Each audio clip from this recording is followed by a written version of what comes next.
Gran gusto de saludarlos en este nuevo programa de Corrientes de Pensamiento. Yo tengo el gusto y la gran satisfacción de que esté en este programa un querido amigo que ha venido algunas veces. Yo tengo un profundo respeto por su capacidad intelectual, moral. Ha desempeñado numerosos cargos y digo que debe ser uno de los argentinos que domina el presupuesto.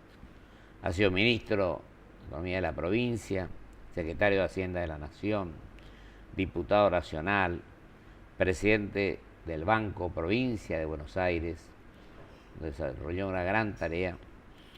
Fue también, ahora mejor dicho, preside el bloque de diputados provinciales del Frente Renovador, me refiero, y otras serie de actividades y actuaciones en la vida política, y sobre todo es un hombre respetuoso de la idea de los demás, que busca el consenso, el encuentro entre los argentinos. Me refiero al licenciado Jorge Sarguini. Querido Jorge, te agradezco enormemente tu presencia aquí. Yo te agradezco la invitación y tus palabras. Yo tengo un profundo respeto por tu trayectoria y somos amigos. Esto no quiere significar que lo diga por eso, sino porque la gente lo sabe.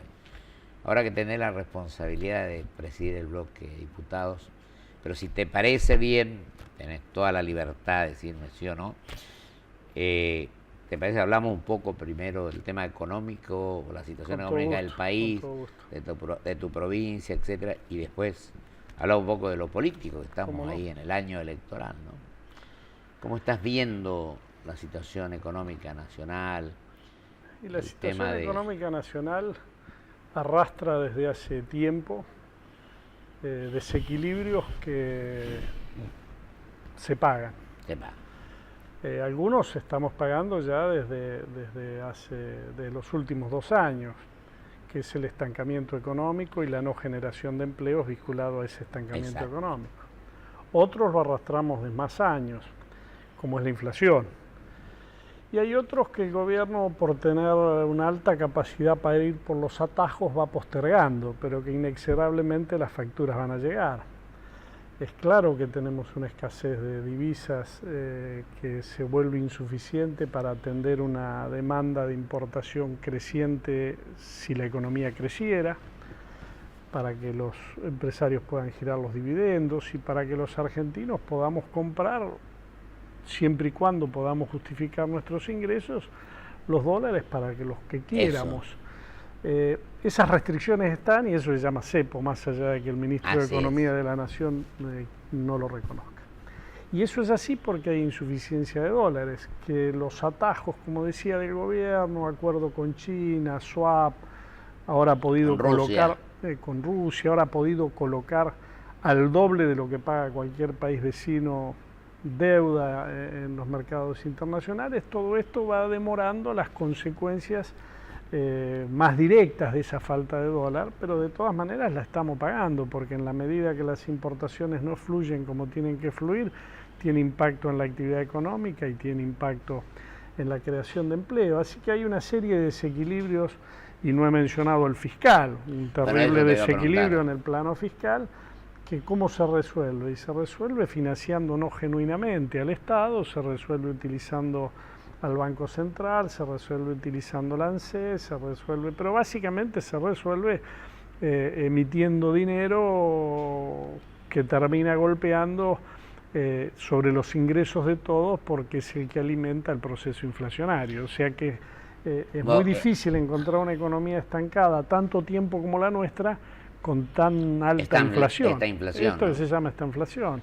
Estamos segundo. ¿Cuánto calculás la inflación ahora, Jorge? Perdón. Se ha desacelerado. Yo no hago cálculos directos, pero observo los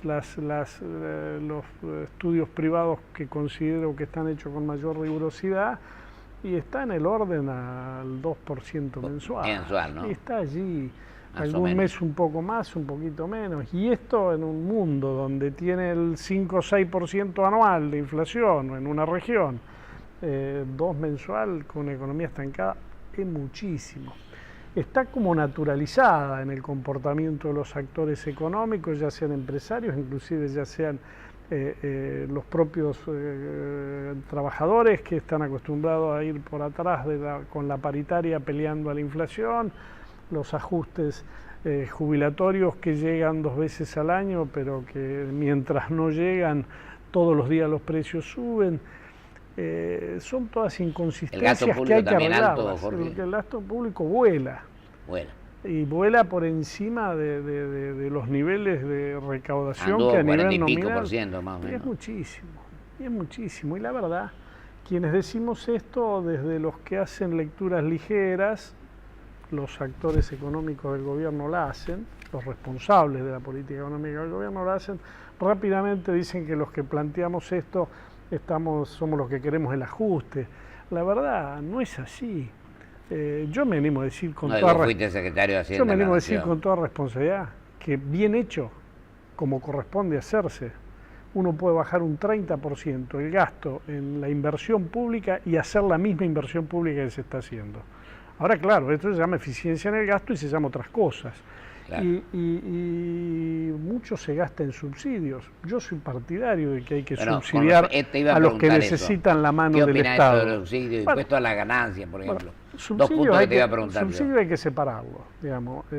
Hay quienes no creen en los subsidios. Yo creo en los subsidios. Ahora, ¿en qué subsidio creo? Aquellos que es la mano tendida al Estado, aquellos que lo precisan, que lo necesitan. Hoy el Estado subsidia a mansalva a quienes lo precisan, a quienes no lo precisan. Subsidia a empresarios que no se sabe cuál es el destino final de ese subsidio. Entonces, allí hay tela para cortar, de la misma manera que la hay en el nivel de inversión que se está pagando muy por encima de lo que debería pagarse. Por eso digo que se puede bajar un 25, un 30%, y se puede hacer la misma obra pública. Se puede bajar sin costo social, subsidios, sí se puede, pero para eso hay que hacer letra fina. El rol que le asignás al Estado, el Estado inductor, promotor, que evite que los más fuertes se lleven por delante a los más débiles. Es el rol del Estado. Es el rol del Estado. El que dice la Constitución, en definitiva. Exactamente, es el rol del Estado. El Estado es el que debe ser el equilibrador. Ni empresario ni inexistente. El equilibrador, el que debe llevar al bienestar general el funcionamiento de la economía. Cada sector lucha por sus propios intereses y hasta es legítimo que lo hagan. Ahora, alguien tiene que arbitrar para que esos legítimos intereses de partes puedan llegar a confluir en un bienestar del conjunto. Eso es la política pública. Ese es el rol del Estado. Totalmente coincido. Así que yo no tengo una visión contraria ni a los subsidios ni a la participación del Estado como regulador, por el contrario, pero digo, eso no justifica que el gasto público vuele y que además vuele por razones de ineficiencia. Entonces, eso es otra cuestión. Y eso hay que corregirlo, porque uno, como en una familia, no puede gastar permanentemente más de lo que tiene como ingreso, porque en algún momento o no le fían más, o no le prestan más, o no tiene más joya de la abuela para vender. Entonces, si no, existiría la ficción, si no, todo sería posible, si no, se podría crear riqueza y bienestar por decreto, y la verdad no se puede. No se puede. Ahora, Jorge, vos que fuiste secretario de Hacienda, ministro de la provincia, que fuiste presidente del banco y que fuiste legislador nacional, ¿alguna vez los presupuestos, mientras fuiste legislador, se trató de esta manera? A libro cerrado. Mientras fui legislador, acá no. A mí me tocaron los roles de cada uno de los poderes del Estado, también hay que tenerlo. Exactamente. Mientras yo fui legislador, a mí me tocó llevar un presupuesto como secretario de Hacienda, el presupuesto del año 2003, llevado en el año 2002, y se discutió todo el día. Y después de haber pasado por la discusión de comisión, y fue un presupuesto que terminó ejecutándose en el año 2003, y la mitad del gobierno yo fui parte, y ya la segunda mitad no, porque fue el recambio del gobierno de mayo del 2003, y se ejecutó el presupuesto que votó el Congreso. Eso dejó de existir. Los 4 años que a mí me tocaron discutir el presupuesto, se discutía el presupuesto y juntamente con ello se discutía un artículo que decía que se podía modificar todo lo que ese presupuesto decía, que son los famosos superpoderes. La coexistencia de un presupuesto con superpoderes, que no es ni más ni otra menos que una delegación inconstitucional del Congreso al Poder Ejecutivo desdibuja el rol del presupuesto. Ha sido permisivo el Congreso en todo absolutamente, tiempo, ¿no es cierto? Absolutamente. Entonces uno encuentra que lo que se presupuesta es una cosa y cuando uno va a qué es lo que se ejecutó de ese presupuesto a fin de año es absolutamente otra. ¿Por qué? Porque el Poder Ejecutivo tiene la posibilidad de modificarlo, entonces se desdibuja uno de los principales, por algo se llamaba la ley de leyes, que ya ha dejado de serlo porque es modificada por decreto por el Poder Ejecutivo. Y es un instrumento esencial, porque decimos como decir, la ley de leyes, dónde va a recaudar el Estado, con qué impuestos, a quién, y luego cómo los va a afectar, en qué los va a gastar. Ahora, si después el Ejecutivo puede modificar una partida que el Congreso le dijo esto debería a salud y lo saca de salud y lo manda para fútbol para todos, el presupuesto se desdibuja y esto pasa en la realidad. Por eso que la etapa que viene, el gobierno que viene, tiene una enorme tarea en corregir todos los desequilibrios macroeconómicos que decía, pero tiene una enorme tarea en recuperar la institucionalidad. Ahora, Jorge, no hay sociedad que crezca de manera sostenida y sin inclusión si no es con instituciones que funcionen fuerte y con macroeconomía saneada, obviamente. Y con proyecto de país. Con proyecto de país, obviamente con una concepción de justicia social. Keynes hace muchos años, tantos años que son 90 casi, 88 años, para ser más preciso, algunos que dicen ser tan keynesianos, dijo, el gran desafío de la política. Así es. Dijo, es eficiencia económica, justicia social y libertades individuales. Bueno, es un conjunto de cosas que hay que conciliar. En nombre de una de ellas no se puede ir en contra de las otras, ¿no? Lo que creo sí es que todos cometimos errores y tenemos que reconocerlo. Lo que a veces nos hace falta es humildad nomás para reconocer que nos equivocamos muchas veces, ¿no? Bueno, y lo que pienso yo es que a veces ese argumento de que porque el oficialismo mayoría no se entra a sesionar, yo creo que es un error. Yo creo que sea un solo legislador tiene que entrar a plantear las cosas como las cree. Y es así. Pues hay un lugar donde vos no podés decir una cosa por otra porque está la versión taquigráfica que queda para siempre. Allí queda. Es el Parlamento. Y bueno, eso donde yo creo que hay que plantear el debate, donde hay que plantear el diálogo, donde hay que buscar las coincidencias, donde hay que... Es el ámbito por naturaleza. Veo que el ámbito... Sí, yo veo que se reclama mucho en la sociedad y puede tener un costado de razón. Además, si lo reclama una buena parte de la sociedad, uno tiene que ponerlo. Es que la sociedad tiene, incluso yo creo que reclama menos de lo que le corresponde a la sociedad. Pero reclama mucho esto del acuerdo. Sí, yo soy partidario, no de los acuerdos electorales por un forzados. voto más o menos. Claro. El ámbito de los acuerdos es donde está la representación de todos los sectores políticos, que es el Congreso. Exacto. Ese es el ámbito. Y ahí es donde hay que buscar consensos, y hay leyes que son provincias, trascendentes, ¿no? Hay leyes, exactamente, leyes que transforman cuestiones de fondo en la sociedad, que aunque el que gobierna tenga una mayoría circunstancial, no tiene el derecho de hacerla con esa mayoría circunstancial porque afectan al conjunto de la sociedad, y esas leyes tienen que ser por consenso, y el ámbito es el Congreso. Ahora, si el Congreso solo sirve como una suerte de escribanía del Ejecutivo por la sola razón de que tiene mayorías automáticas quien gobierna, allí nada se debate, todo se lleva por delante, incluso leyes como esta que yo hacía referencia, que después de votar un presupuesto se le delega al Ejecutivo que lo pueda modificar. ¿Cuál es el de sentido, gabinete, ¿no? a veces, ¿no? Bueno, lo hace por una disposición administrativa del jefe de gabinete, con lo cual hace tanta falta volver a los equilibrios macroeconómicos como volver a un funcionamiento de las instituciones tal cual lo manda la Constitución, nada que vos presidís el escrito. bloque del Frente Renovador en la provincia. Es. Bueno, ¿y cómo estás viendo el tema nacional y provincial? Yo dejo a tu criterio, Jorge, porque además de ser un hombre, un gran economista, un gran analista económico, tenés grandes dotes políticas, por eso me interesaría que vos nos dijeras, le dijeras a los televidentes cómo ves que marcha esto.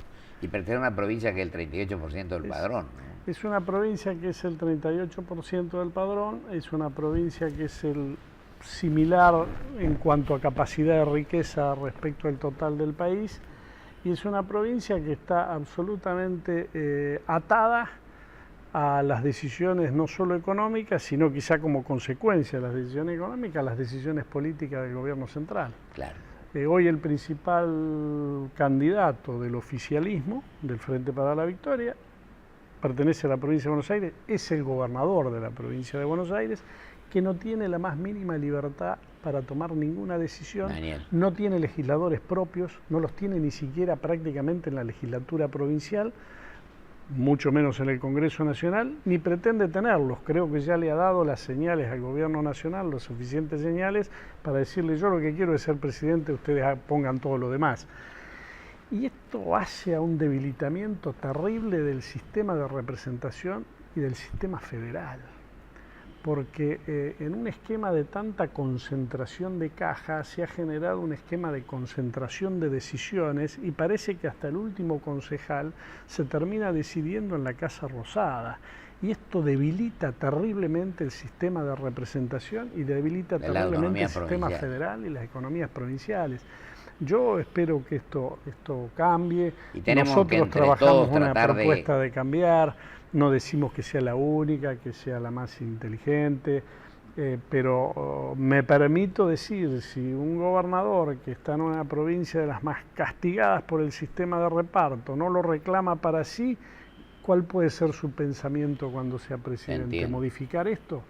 Creo que no. Ahora, vamos a una elección. En tu legislatura local. Pasa lo mismo. ¿Y cómo está dividido más o menos el número? Tiene ¿Cuánto mayoría, tiene el Frente Renovador? ¿Cuánto tiene? Tiene usted? 42 diputados. No hay discusión. Nosotros somos la segunda fuerza y tenemos 21. ¿Cuánto tienen? 21. 21. Y después tenemos aliados, por ejemplo, llegamos a 23 con interbloque de aliados.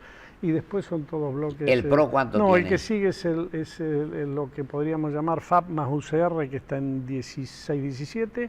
El PRO tiene 3. 3. No hay... Pero bueno, hay una fuerte también mayoría del oficialismo, y esto en la Cámara de Diputados. En la Cámara de Senadores está más equilibrada, por eso se tiene más dificultades para sesionar, porque allí ponemos más límites. ¿Cuántos diputados tiene la Cámara? ¿Cuántos son los diputados? Y son en total 94 o 96. ¿Y se elige la mitad ahora? Se elige la mitad. Y senadores serán 40 por ahí. Y se elige también, porque en la provincia nuestra se elige hay 8 secciones electorales, la mitad de las secciones electorales van renovando por mitades diputados, y la otra mitad va renovando por mitades senadores. Y bueno, los 3 candidatos también están peleando por la presidencia, son Daniel, Macri... es una elección de 3 tercios. Y Sergio, no necesariamente sea igual, exactamente. Mauricio, Sergio, Daniel. Y aparentemente le vi por ahí que ustedes pueden llegar a un entendimiento con el gobernador de Córdoba. Sí, es absolutamente posible. Como es posible que pueda tener alguna primaria, no lo sé, el oficialismo entre Scioli y Randazzo, lo sé, los dos bonaerenses. Y por otro lado Macri, que en principio está planteada la elección interna, primaria, con Carrió y Sanz, difícil de explicar porque van divididos de última en casi todas las provincias, pero bueno, dicen que van a constituir una gran paso a nivel nacional, y esto está entre tercios. Hay un tercio que es Daniel Scioli, que expresa la continuidad, por más que haga gestos forzados de diferenciación, es el oficialismo, y 2 propuestas de cambio, una la que expresa Macri y otra la que expresamos nosotros con Massa. Nosotros tenemos diferencias marcadas respecto de el contenido del cambio y el formato del cambio que proponemos respecto de Macri. Bueno, lo ideal es someterlo al debate de la sociedad y que la sociedad pueda elegir, que evidentemente la gran mayoría expresa que quiere un cambio, que pueda elegir qué tipo de cambio quiere, si es el que expresamos nosotros, que no tenemos empacho en decir hay muchas cosas que están bien y hay que continuarlas. Claro. Pero faltan y hay que cambiar, y por allí vamos. Y un cambio más antagónico, diría yo, que a mi criterio tiende a seguir manteniendo dividida la sociedad en dos, como el oficialismo, que es el que propone Macri. Pero bueno, eso lo puedo decir yo, que soy parte, si se quiere, hasta interesada, porque estoy en esta discusión política. La que va a elegir qué tipo de cambio en definitiva quiere es la gente, es la sociedad. Que analice, que vea. Sí. Bueno, ahora ojalá podamos debatir y mostrar. Sociales, debatir, dialogar y buscar un plan de mediano y largo plazo, ¿no, Jorge? Exactamente, y después tener la grandeza. No pensar solamente que llegamos a la elección y con eso no se solucionan allí todos los problemas. La grandeza quien gana de saber que va a tener que convocar a todos. Convocar, ¿no? Claro. Bueno, vos has usado un término que creo que es la gran discusión. Acá se viene un cambio de shock que no mide las consecuencias, como el que yo creo que expresa el macrismo y fundamentalmente su equipo económico, o se viene un cambio gradual en el que hay que ir sopesando las decisiones de política económica que necesariamente hay que tomar, pero con los costos sociales que ellos generan. No es lo mismo salir del cepo, como ha dicho Macri, el primer día, que eso implica necesariamente una devaluación que terminan pagando los trabajadores y los jubilados, que salir más allá de si un día es 2 o 3 o 5, lo que quiere decir es shock. Que lo que proponemos nosotros, que decimos 100 días, que 100 días pueden ser 95 o 110 o 120, pero lo que estamos diciendo tiene que ser gradual, porque hay que ir sopesando los costos de cada decisión de política económica, porque no lo pueden seguir pagando los que hoy ya cargan con demasiados problemas. Tenemos una sociedad con el 27% de pobreza. ¿Vas a seguir en esa función, Jorge? Nos falta un minuto. No lo sé, no lo sé. A mí me interesa trabajar por un proyecto político nacional y allí lo que me toque. La verdad no tengo ninguna aspiración. De cualquier lugar aspiración personal. Por el todo, ¿no? Sí, no tengo ninguna aspiración personal. Parcializando. No voy a ir de mi parte en la búsqueda de ningún lugar en particular. No tengo una búsqueda. Yo te conozco y sé que ese es tu pensamiento. Tengo una búsqueda de un proyecto nacional y después lo que me toque. Me puedo quedar donde estoy. Sé porque un día que renunciaste a un cargo por cumplir un pedido de un grupo grande de gente y por un principio de lealtad hacia el país. Sí, me acuerdo que yo fue entiendo la política una como mañana que nos encontramos colectivo. Y que te pregunté qué pasaba y vos me contaste eso. Yo tengo un profundo respeto por tu trayectoria y por tu calidad humana y personal. Deseo la mejor de la suerte en tu trabajo, en lo que estás haciendo por el país y en lo que tendríamos que hacer los argentinos en general, ¿no? Buscar el bienestar general. De eso se trata. Te agradezco mucho, Jorge, tu presencia. Gracias a vos. Muy amable. Vamos a un corte y vuelvo con mis conclusiones.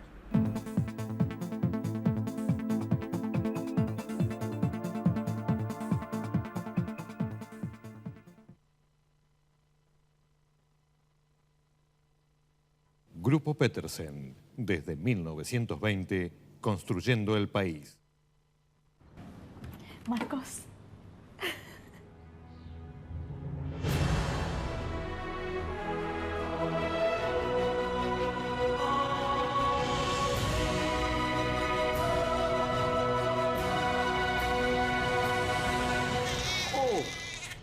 Claudia, se hizo. Está durmiendo.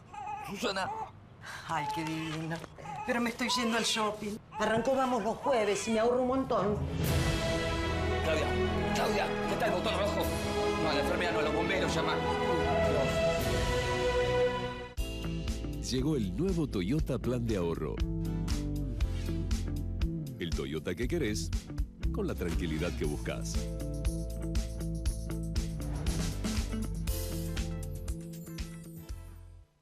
Sentí la emoción de manejar con Shell V-Power Nitro Plus y Shell Helix Ultra, nuestros productos con la tecnología más avanzada. Activa es ser una provincia que te da el respaldo que necesitas. Estés donde estés, siempre. Provincia Seguros. Buenos Aires. Activa como nunca. Gobernación Daniel Scioli. Crecer es brindar oportunidades. Crecer es motivar el desarrollo de la gente. Crecer es promover la cultura y el deporte. Queremos seguir creciendo junto a vos. Banco Ciudad. Te quiere ver crecer. 0822 20400. bancociudad.com.ar.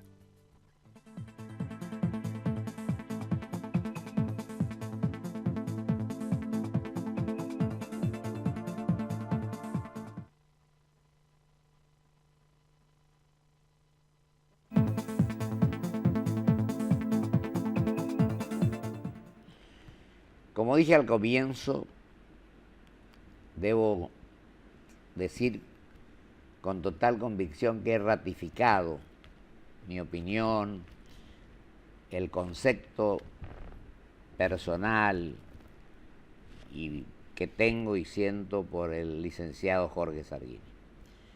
Por supuesto que yo no quiero desmerecer con esto a ninguno de los economistas que actúan acá, pero tengo por él un profundo respeto por su honestidad, por su sinceridad, por sus convicciones y por su conocimiento. Y además, al final, en sus palabras ha dejado en claro cuál es su forma de actuar y de pensar. Qué bueno sería que todos, incluso reconociendo los errores que podemos haber cometido y que cometemos y podamos cometer en el futuro, que pensemos con grandeza, con generosidad y que no apliquemos el espíritu individualista, sino el solidario, el de la reconciliación, el del espíritu de construir, de buscar políticas públicas y políticas de Estado para el mediano y largo plazo, de pensar en la transparencia y en la coherencia, y también en la valentía de decir las cosas como uno las piensa y las siente, y tener ideas y acción, porque yo creo que uno puede tener magníficas ideas, pero no practicar en los hechos, entonces se desmerece enormemente todo lo que podamos pensar. La obligación que tenemos todos los argentinos es de buscar lo mejor para nuestro prójimo, para nuestra gente, para los argentinos, y pensar que entre todos tenemos que buscar todo aquello que signifique el bienestar general. Que Dios así lo quiera y que todos enmendemos los errores y nos lancemos hacia el porvenir buscando lo mejor para nuestro pueblo y para nuestra gente. Muchísimas gracias. Hasta el próximo programa, si Dios quiere.